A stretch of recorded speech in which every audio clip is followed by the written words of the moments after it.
Serie de Apocalipsis, y en el libro de Apocalipsis estamos aprendiendo sobre las cosas que van a suceder, poniendo en orden los eventos y estableciendo algunas cosas que ya sucedieron. Muy importante, antes de que vayamos al capítulo 12, donde nos vamos a enfocar esta noche, que recordemos que según Apocalipsis capítulo 4, verso 1, a Juan se le dan revelaciones de las cosas que van a suceder después. Y él está viviendo o recibiendo toda esta información casi al final del siglo I. Podría ser año 95, año 98 de la era cristiana aproximadamente. El Señor Jesucristo ya había sido crucificado, muerto, sepultado, y ya había resucitado unos 60 y algo de años antes de que Juan recibiera esto. Y en este capítulo 4, verso 1, al final, se le dijo a Juan: sube acá y yo te voy a mostrar las cosas que sucederán después de estas. Por lo tanto, podemos saber que lo que el apóstol Juan escribe a partir del capítulo 4, ya en el 6 se comienzan a abrir los sellos, luego se tocan las trompetas, luego se derraman las copas, y hay una serie de eventos que están cubiertos a partir de este punto como inicio. Yo te mostraré las cosas que sucederán después de estas. Entonces, cuando nos vamos al capítulo 12 de Apocalipsis, que es donde vamos a ocupar una base en esta noche, debemos de entender que a Juan se le está revelando algo que va a suceder más adelante de la época en la que él está viviendo. A estas alturas de la historia, el Señor Jesús ya nació, lo crucificaron, lo sepultaron y ya resucitó, y hasta se le aparece a Juan con un cuerpo glorificado, y su descripción ya la vimos en el capítulo 1. Ahora, en el capítulo 12 se nos habla de algo que nos va a servir esta noche para conectarlo con el nacimiento de Cristo, porque dice en este capítulo 12 y en el versículo 1: apareció en el cielo una gran señal, una mujer vestida de sol, con la luna debajo de sus pies, y sobre su cabeza una corona de 2 estrellas. Y estando encinta, clamaba con dolores de parto en la angustia del alumbramiento. Algunos intérpretes, y especialmente los católicos, dicen que esta mujer es la Virgen María. Otros intérpretes dicen: esta es la iglesia que sufre para poder dar a luz, para poder conocer al Mesías. Particularmente creo que la mejor interpretación es que esta mujer representa a Israel en la gran tribulación, por los eventos que vamos a ver que se narran más adelante. Y recuerde que esto es un lenguaje figurado, es un lenguaje simbólico. Dice en el verso 2 que esa mujer está encinta, está embarazada, está clamando con dolores de parto en la angustia del alumbramiento. Yo creo que definitivamente se trata de Israel. La mujer embarazada es Israel. Habla del padecimiento, de los dolores de dar a luz al Mesías, de los padecimientos previos que ella va a tener, o que Israel va a tener, la nación de Israel, antes de que le sea revelado el Mesías, su hijo. Para esto podemos ver el libro de Miqueas, capítulo 5, verso 2, donde había una profecía. Miqueas, capítulo 5, verso 2 dice así: pero tú, Belén, Éfrata, pequeña para estar entre las familias de Judá, de ti me saldrá el que será Señor en Israel, y sus salidas son desde el principio, desde los días de la eternidad, pero los dejará hasta el tiempo en que dé a luz la que ha de dar a luz, y el resto de sus hermanos se volverá con los hijos de Israel. Entonces ahí se ve una relación con el pueblo de Israel, y particularmente con la ciudad de Belén. Y se nos habla ahí del alumbramiento, se nos habla ahí del nacimiento del Mesías. Entonces obviamente podemos entender que se está hablando de la nación de Israel, y por lo tanto el Hijo es Jesucristo.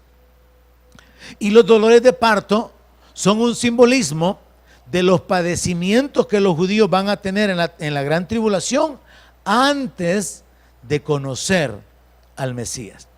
Ahora avanzamos hacia el verso 3 en el capítulo 12 de Apocalipsis, y ahí dice que apareció otra señal en el cielo. He aquí un gran dragón escarlata que tenía 7 cabezas y 10 cuernos, y en sus cabezas 7 diademas, y su cola arrastraba la tercera parte de las estrellas del cielo y las arrojó sobre la tierra. Y el dragón se paró frente a la mujer que estaba para dar a luz, a fin de devorar a su hijo tan pronto como naciese. Recuerde que a Juan se le dijo que se le iban a revelar las cosas que iban a suceder. Entonces estamos hablando del tiempo futuro en el presente de Juan, al final del siglo I.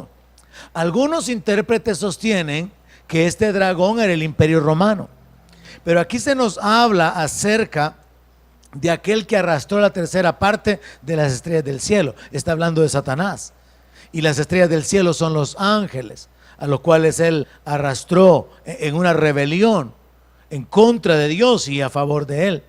Y dice que el dragón se para frente a la mujer que estaba para dar a luz, a fin de devorar a su hijo tan pronto como naciese.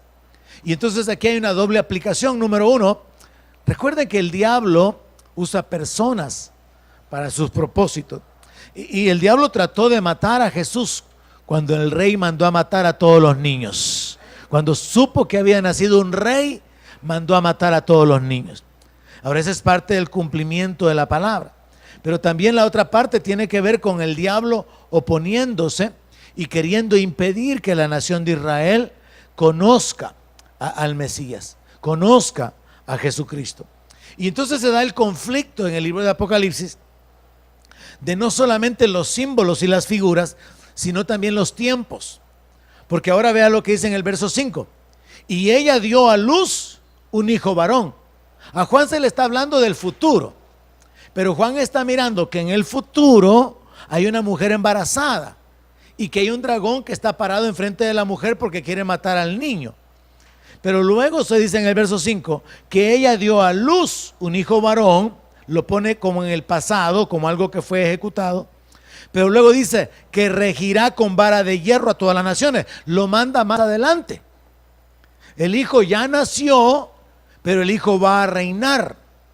Y eso todavía sigue aplicado en este tiempo. Jesús ya nació y él vendrá como rey. Entonces la mujer, que es Israel, ya dio a luz al hijo. Pero todavía hace falta que rija, que gobierne a las naciones, a todas las naciones, con vara de hierro.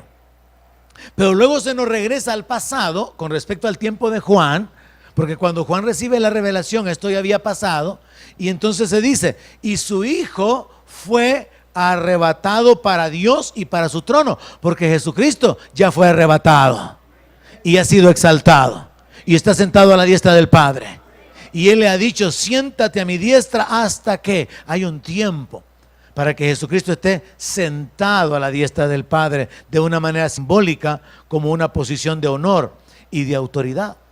Entonces hay que entender que esto es parte de lo conflictivo del libro de Apocalipsis, que se nos narran eventos del futuro, pero se conectan con eventos que pudieron haber pasado, y en algunos casos, como sucede con muchas profecías, tienen un doble cumplimiento, como las profecías con respecto al diablo.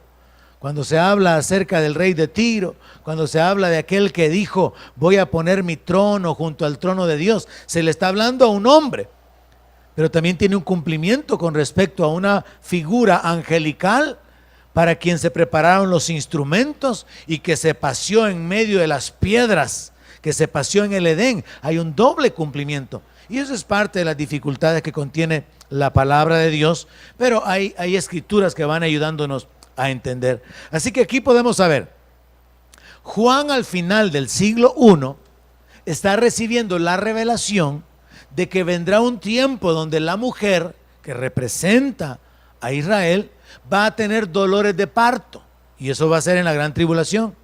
Dolores de parto relacionados con el punto de dar a luz a un hijo, de conocer quién es su hijo, porque hasta el día de hoy los israelitas no reconocen a Jesús como el Mesías.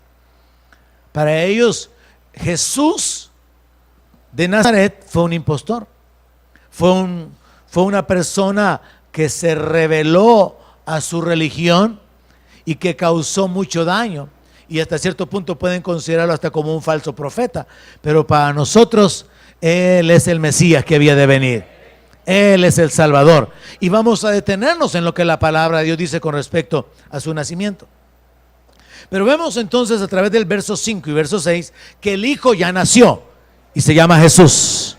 Él regirá, Él reinará, Él viene para establecer el reino y lo estamos esperando. Y Él fue arrebatado para Dios, Él ya está sentado a la diestra del Padre. A Él ha sido exaltado sobre todo nombre que se nombra en este siglo y en el siglo venidero. Entonces, hablando del nacimiento del Mesías, podemos establecer esta verdad. Para los judíos, y por eso está escrito de esa manera en Apocalipsis, para los judíos el Mesías no ha nacido todavía. Israel todavía tiene que atravesar la gran tribulación, y en esa etapa es que se le compara como teniendo dolores de parto, porque no conoce al Mesías. Pero nosotros ya sabemos que el Mesías ya vino, y vamos a irnos a la palabra de Dios para enfocarnos esta noche un poco sobre el nacimiento de Cristo. Así que vamos a irnos a Lucas capítulo 1, verso 76, y lo vamos a conectar con la sesión pasada donde hablamos de la identidad de Cristo, donde hablamos acerca de quién es Él, revelado según el libro de Apocalipsis en el capítulo 1 y por las palabras que salieron de la boca de Él mismo. Pero ahora vamos a conectar otras escrituras para poder aprender un poco más sobre la identidad del Señor y establecer esta base. Para los judíos el Mesías no ha nacido. Para nosotros los gentiles sabemos que Él es Jesucristo.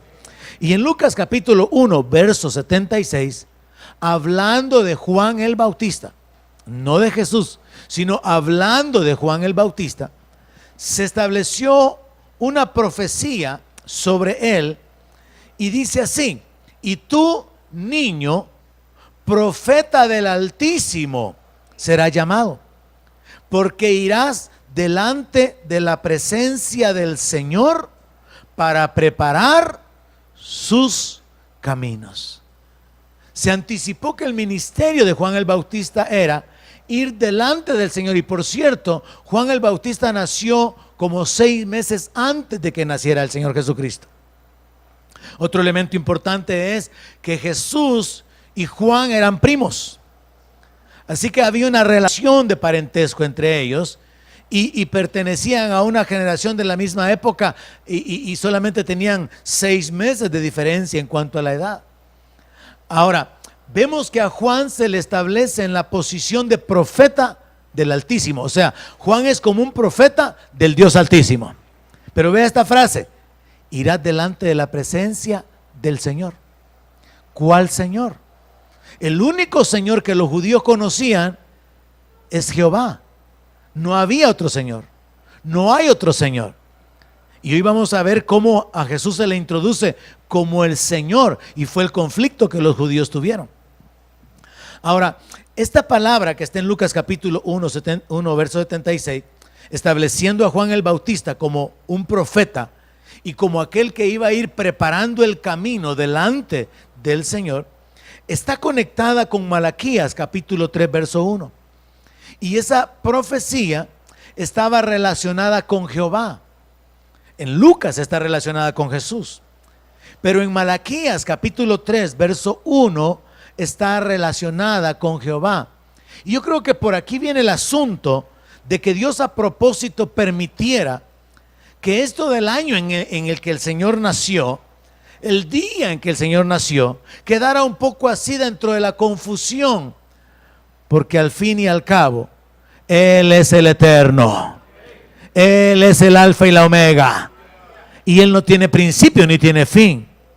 Entonces es algo también simbólico el hecho de que no se determine, como algunos dicen, ¿verdad? Feliz cumpleaños, Señor Jesucristo. No, si Él era antes de Abraham. Amén. Él es, el que era y el que ha de venir. Entonces no es tan relevante ese asunto, y menos cuando el enfoque es comercial, cuando el enfoque es de deleites en el mundo. La gente ocupa la Navidad para celebrar tomando, comiendo, comprándose cosas. Entonces al final no se puede decir que están celebrando la Navidad, sino que están celebrando a sí mismos. Y a partir de ahí ya hay un enfoque completamente equivocado. Malaquías capítulo 3 verso 1 dice: es el profeta hablando por la inspiración de Jehová. He aquí yo envío mi mensajero, el cual preparará el camino delante de mí. ¿Y quién es el que está hablando? Es el profeta Malaquías, de parte de Jehová. Entonces Dios está diciendo: yo voy a enviar a alguien delante de mí, me va a preparar el camino. Pero Jehová no aparece, sino que aparece Jesús. Y dice aquí la palabra: y vendrá súbitamente a su templo el Señor a quienes ustedes buscan. O sea, Dios se encargó, hermanos, de poder anticipar las cosas, pero al mismo tiempo que fueron anticipadas, estaban veladas, estaban como escondidas. Y por eso para el pueblo de Israel resultó sumamente difícil reconocer a aquel que había hecho el mundo. Y por eso en el Evangelio de Juan se registra esa palabra: en el mundo estaba, y el mundo por él fue hecho, y el mundo no le conoció. A los suyos vino, y los suyos no le recibieron.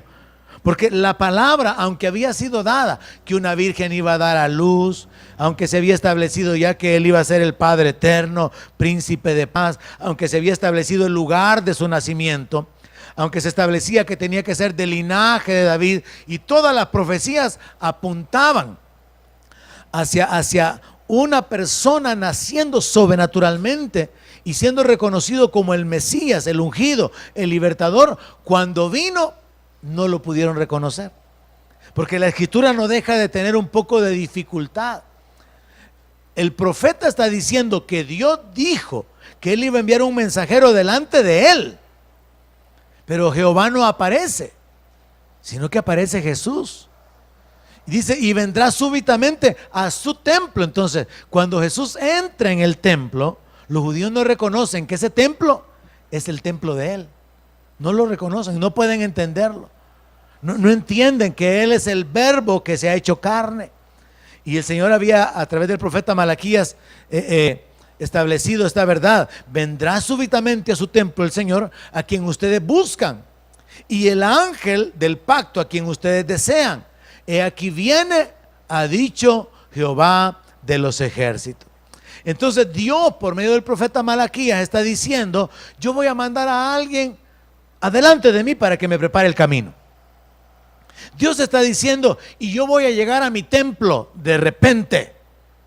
Yo, aquel a quienes ustedes buscan, yo voy a llegar a mi templo, pero voy a llegar en la persona del ángel del pacto.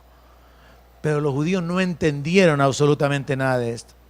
Entonces, cuando vamos al libro de Mateo, capítulo 1, verso 20, y nosotros nos detenemos en la identidad de Jesús siendo revelada a José, podemos comprender y establecer verdades que se conectan con lo que ya estudiamos en el libro de Apocalipsis, capítulo 1, donde podemos probar esta verdad: Jesús es Dios.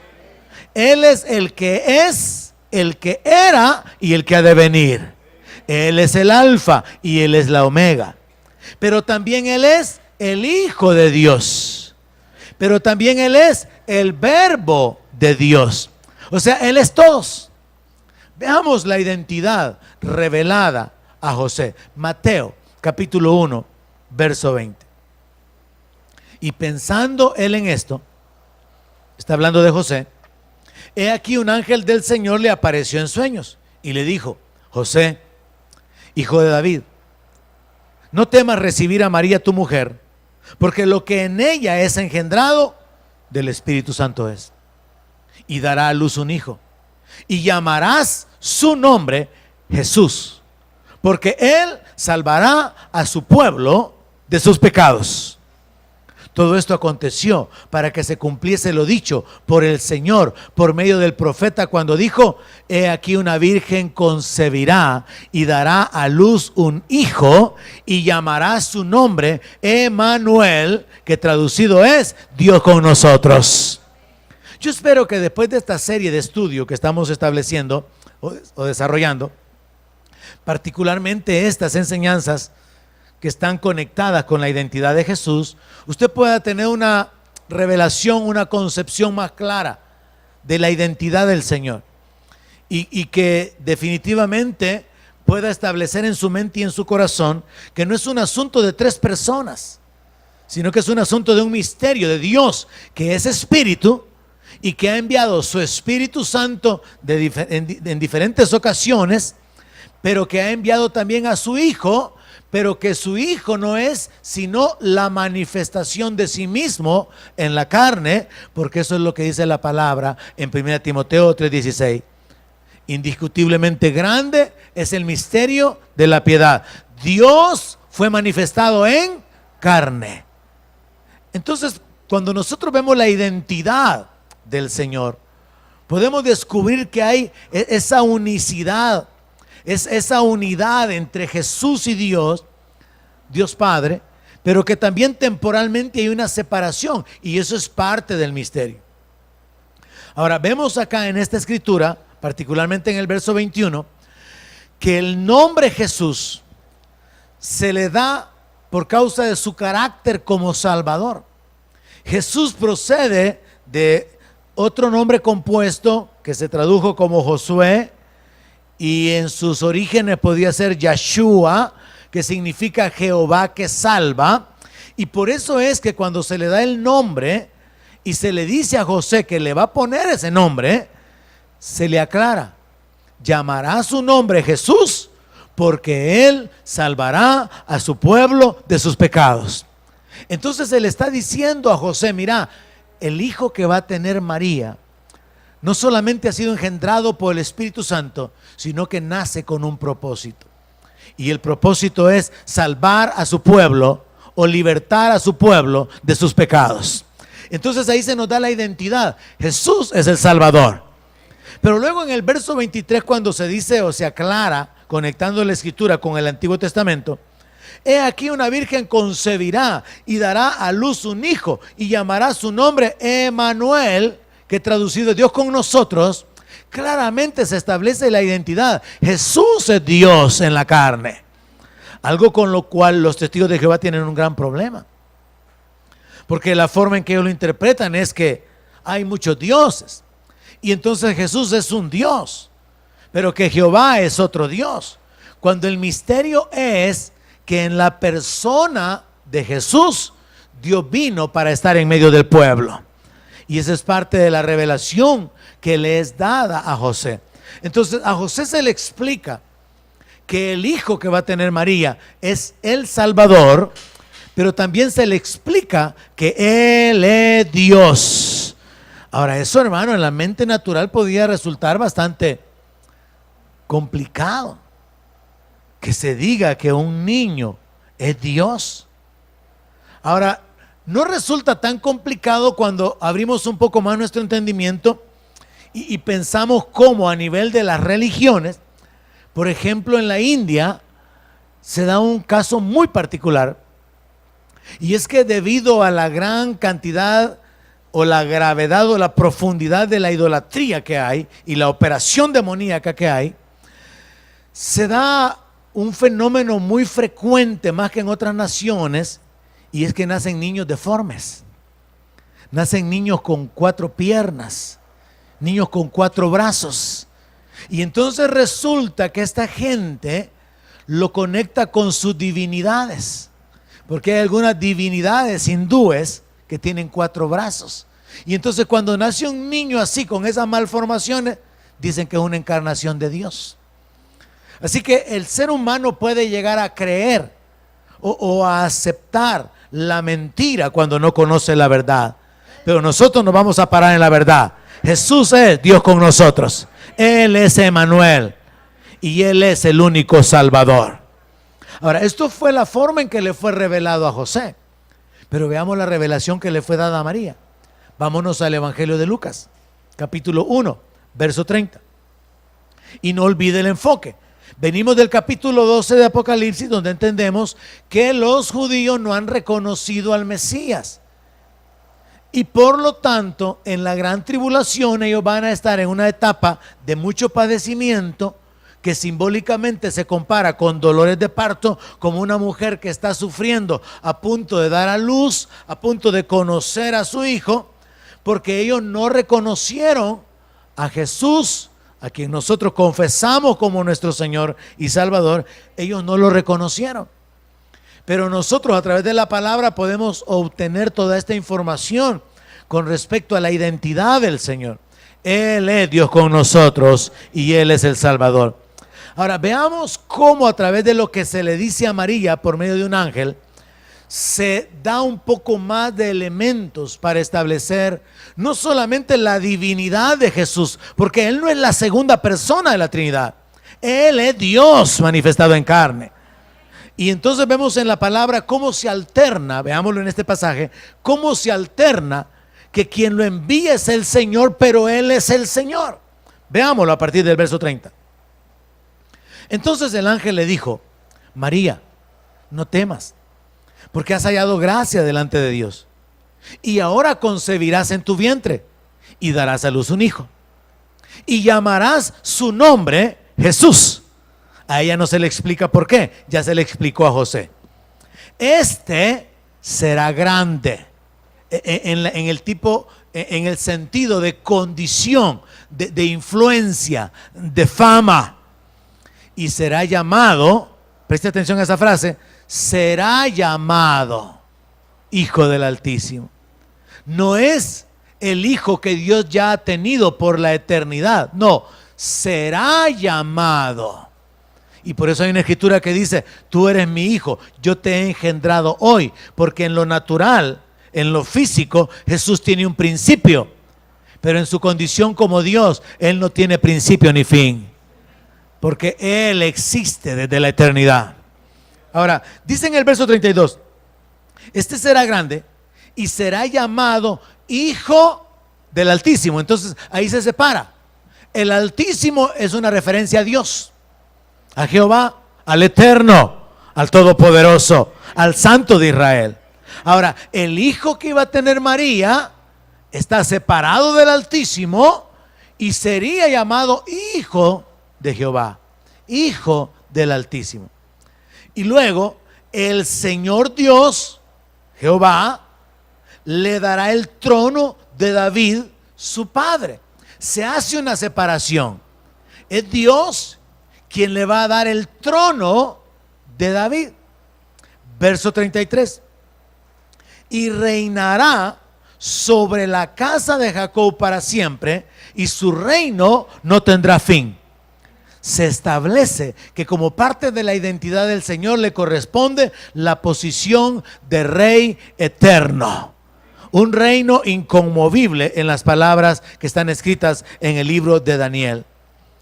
Verso 34. Entonces María le dijo al ángel: ¿y cómo será esto? Pues yo no conozco varón. Respondiendo el ángel le dijo: el Espíritu Santo vendrá sobre ti, y el poder del Altísimo te cubrirá con su sombra. Por lo cual también el santo ser que nacerá será llamado Hijo de Dios. Es muy importante prestar atención a este hecho, porque en el libro de Romanos también el apóstol Pablo dice que Jesús fue declarado Hijo de Dios, fue reconocido como Hijo de Dios. Y en esta porción de la palabra nos está diciendo que Él habría de ser introducido a la tierra y reconocido como Hijo de Dios. Entonces, será llamado, significa que la forma en que Él habría de ser visto era en una relación personal con Dios, pero al mismo tiempo separado de Dios. Y por eso Jesús dijo: yo he venido del Padre. Por eso Jesús decía: yo he descendido del cielo, porque Él venía de Dios. Él había salido de Dios y Él dijo que Él volvería a Dios. Entonces es importante prestar atención al hecho de que a María se le explica de que Jesús sería llamado Hijo del Altísimo. La revelación que viene no es que el Hijo eterno de Dios será engendrado en tu vientre, no, porque ya a José se le había explicado, Él es Emmanuel, Dios con nosotros. Entonces vemos acá que a Jesús se le introduce como el Hijo del Altísimo y que el Señor Dios es una persona o una entidad, mejor dicho, separado de Él, y que Él es el que le va a dar la autoridad y quien le va a dar el trono, y que su nacimiento sería obrado sobrenaturalmente por la obra del Espíritu Santo sobre ella, siendo una virgen. Ahora, cuando nos vamos un poquito más adelante al capítulo 2 de Lucas, verso 8, encontramos otros elementos que nos ayudan a ampliar un poco más la identidad del Señor.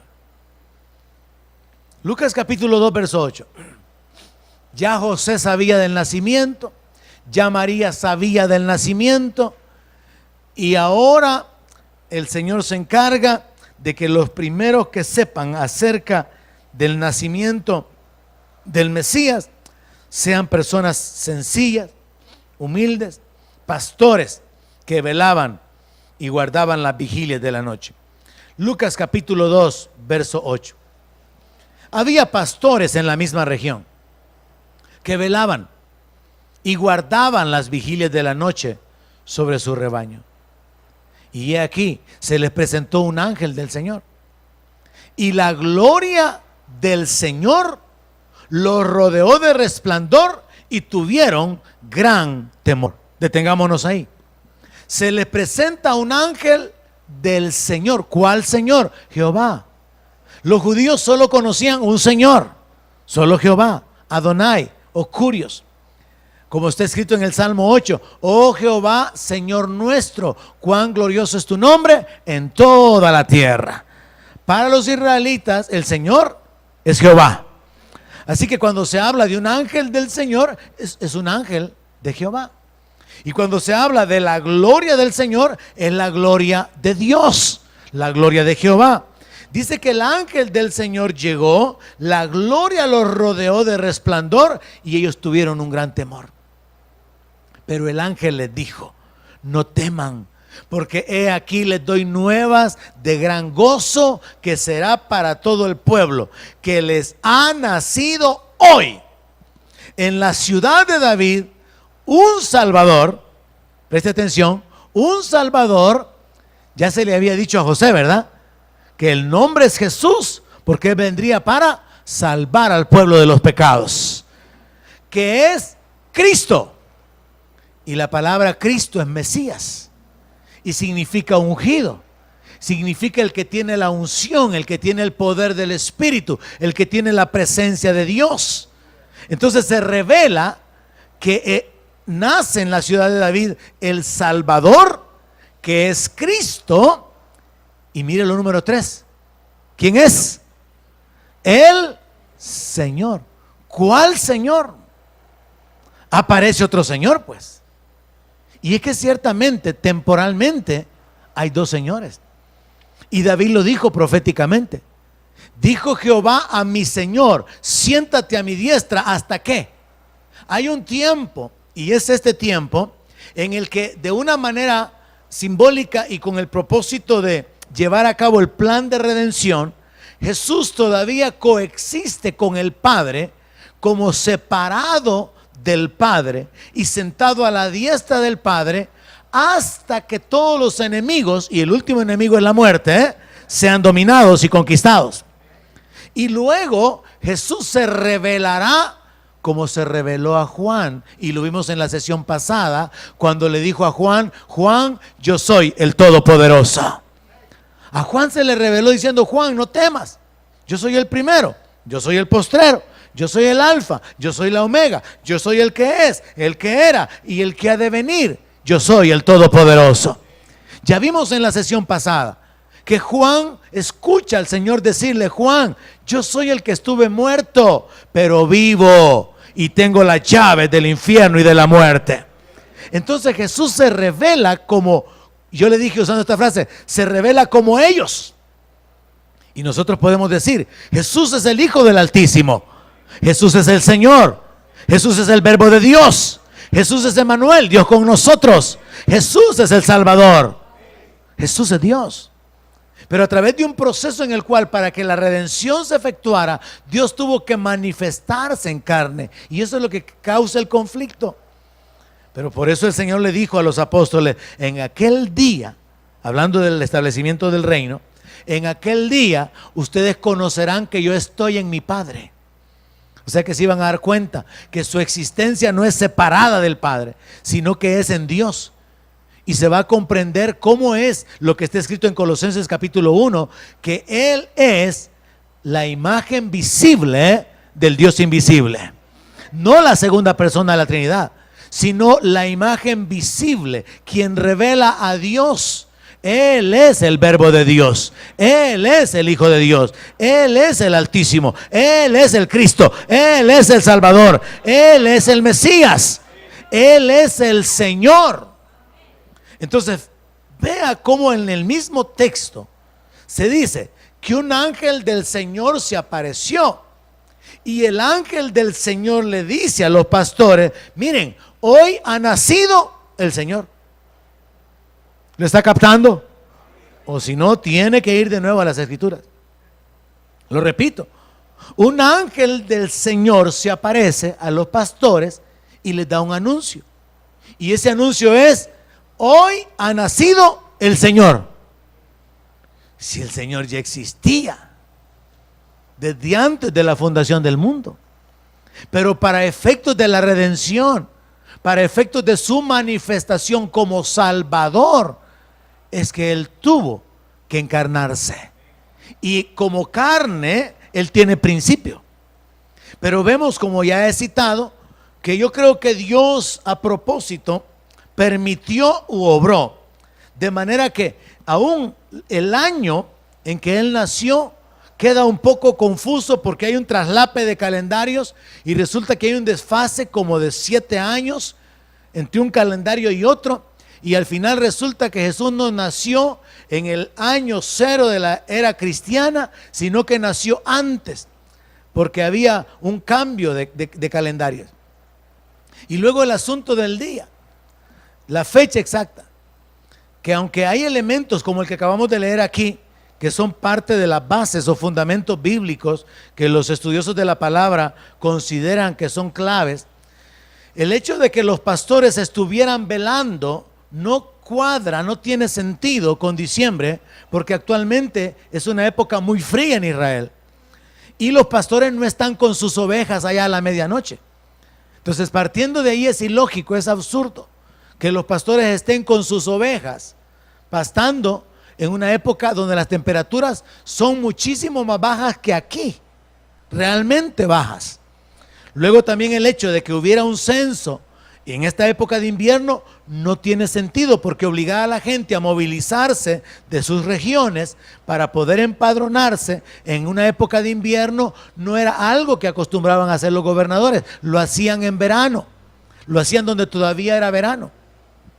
Pero uno de los elementos más importantes que en lo personal considero, y quizás algún día nos detengamos en un estudio sobre esto, es el hecho de que a través de los turnos que los sacerdotes tenían, se puede establecer en qué mes le tocaba a Zacarías ministrar delante de la presencia de Dios. Y entonces se puede saber cuándo Zacarías recibió el anuncio de que su mujer iba a quedar embarazada. Y por lo tanto se saca la fecha de cuándo nació Juan el Bautista. Y a partir de ahí, sabiendo que hay una diferencia de 6 meses, porque eso lo dice la palabra, entre el nacimiento de Juan, Juan nació 6 meses antes que el Señor Jesucristo, se establece que la fecha del nacimiento de Jesús fue allá por el 29 de septiembre. Entonces hay elementos ahí. Pero como esto no es un asunto, ¿verdad?, para entrar en el conflicto, hay un gran conflicto en las redes con respecto a esto. Los religiosos, ¿verdad?, señalando de pecadores, de paganos, aquellos que mencionan la Navidad. Y ya no digamos si ponen un arbolito en la tarima. Se van a ir al infierno con todo y arbolito, les dicen. Y otros dicen, bueno, miren, es que cada uno lo hace para el Señor y entonces hay que dejar, ¿verdad? Que cada uno esté plenamente convencido. Pero como es un asunto que también históricamente se puede probar, que realmente la Iglesia Católica fue la que estableció esto y fue una fusión de una fiesta pagana con las prácticas cristianas. Entonces las iglesias cristianas evangélicas un poco más conservadoras preferimos no meternos en ese asunto de andar celebrando la Navidad del Señor, porque realmente no tiene sentido celebrar una fecha que no corresponde. Y segundo, celebrarlo a la manera en que el enfoque es nuestro. No, si los de la fiesta somos nosotros. ¿Cuántos comieron bien anoche? Unos cuantos, por eso los veo algo tristes. ¿Cuántos recibieron regalos ayer? Unos poquitos, por eso es que están tristes entonces. Pero el enfoque normalmente es que la fiesta de Navidad no es enfocada para una devoción y una comunión con el Señor. Es cuando más bolos hay. Es cuando hasta los que no bailan, bailan. No, véngase compadre, venga, ya lo hacen bailar. Entonces el enfoque no es adorar al Señor, no es honrar al Señor, no es como lo que pasó con los Reyes Magos que vinieron de Oriente siguiendo la estrella. Vinieron para presentarle a Jesús ofrendas, regalos. Trajeron incienso, oro y mirra para adorar al Señor. Ahora nosotros que no caminamos con un sistema religioso, celebramos la victoria de Jesús, la resurrección. Y sí podemos alegrarnos y establecer esto con una mente abierta. Ok, si en las iglesias quieren celebrarlo o ya lo celebraron y hacer culto navideño y para el Señor lo hacen, pues ojalá que el Señor se agrade de lo que hacen. Porque yo en lo particular he aprendido que Dios no recibe todo lo que se le ofrece. No lo recibió de Ananías y Zafira, no lo recibió de Ofni ni de Finés, no lo recibió ni de Aarón. Entonces hay que estar seguros de agradar a Dios. Y en ese sentido, si vemos que en la palabra no hay una instrucción, no hay una costumbre, no hay un registro, que la iglesia celebrara el nacimiento del Señor, porque fue hasta en el siglo IV, fíjense, curiosamente, fue hasta en el siglo IV que la Iglesia Católica estableció 25 de diciembre la Natividad. Y a partir de ahí comenzaron a celebrarlo, no antes. O sea que la iglesia verdadera nunca celebró, pero la iglesia verdadera sí celebra la Pascua, sí celebra la resurrección de Cristo, porque ese sí tiene un mandato: hagan esto en memoria de mí.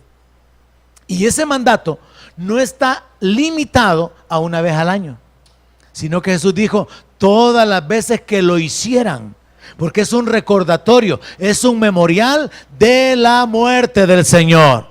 Es un recordatorio, esa sangre fue derramada por nosotros, estábamos en deuda, Cristo nos compró. Eso sí está ordenado en la palabra.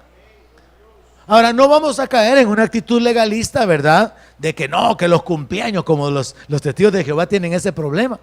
Dicen, no, es que celebrar cumpleaños es pecado, porque Herodes, cuando estaba celebrando su cumpleaños, fue que le mandó a cortar la cabeza a Juan el Bautista, y conectan con un evento fuera de lugar el hecho de que no hay que celebrar cumpleaños.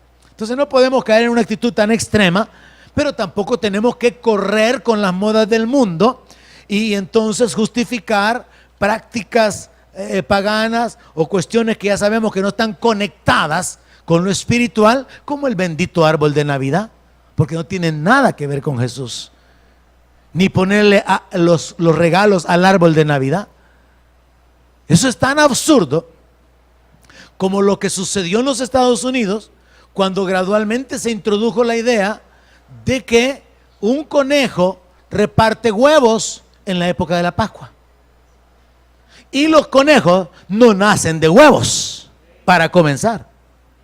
Y segundo, un conejo no tiene nada que ver con la resurrección del Señor. Pero como ahí es donde se va leudando, se va haciendo una mezcla entre las culturas, las costumbres y los principios espirituales. Pero ahí es donde es mejor ser un poco más celoso, quizás hasta cierto punto ser más cuadrado, si se puede decir, o mejor dicho, conservadores, porque yo no le hallo sentido, hermano. Cuando he estado en los Estados Unidos y me hablan del conejo de Pascua, ¿y cuál conejo? No, que dicen que cuando el Señor lo sepultaron había un conejito cerca de la tumba. Pues yo no lo he visto ni lo he leído, les digo. No, pero es que dicen que por ahí andaba el conejito y fue el primer testigo de la resurrección. Fíjese hasta lo que se inventan, que el conejo fue el primer testigo. Y después los huevos. No, es que esa es otra cosa que tiene que ver con la primavera, la vida, y el conejo es un símbolo de la fertilidad. Ay Dios, ahí ya nos fuimos por otro asunto, hermano. A mí me gusta ver la cosa de una manera espiritual. Cristo venció a la muerte, venció al infierno, venció al diablo, y un conejo con huevos no me conecta con él. No me da esa idea. A mí me conecta con él la descripción de Juan. Tenía un cinto de oro en su pecho y sus ojos como llama de fuego y sus pies como bronce bruñido. Eso sí me gusta. La imagen del Señor que ha resucitado, de un Cristo victorioso. Y yo creo que a propósito también el Señor nos dejó una instrucción sobre el nacimiento, porque vea lo que ha pasado con la religiosidad. Se adora al niño Dios. Yo no adoro al niño Dios, adoro al Todopoderoso, al que es, al que era y el que ha de venir. Y a través de estos textos podemos ver su identidad. Él es el Salvador, Él es el Cristo, el Mesías, el ungido. Él es el Señor, Él es Emmanuel, Dios con nosotros. Para Israel todavía no ha venido y por eso le hace falta que sufra dolores de parto, pero para nosotros ya vino.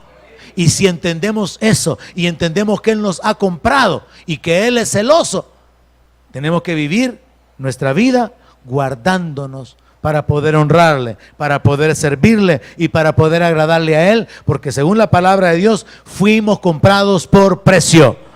El precio nuestro fue la sangre de Jesús. Démosle gracias a Él esta noche por lo que Él ha hecho en nuestra vida. Padre Celestial.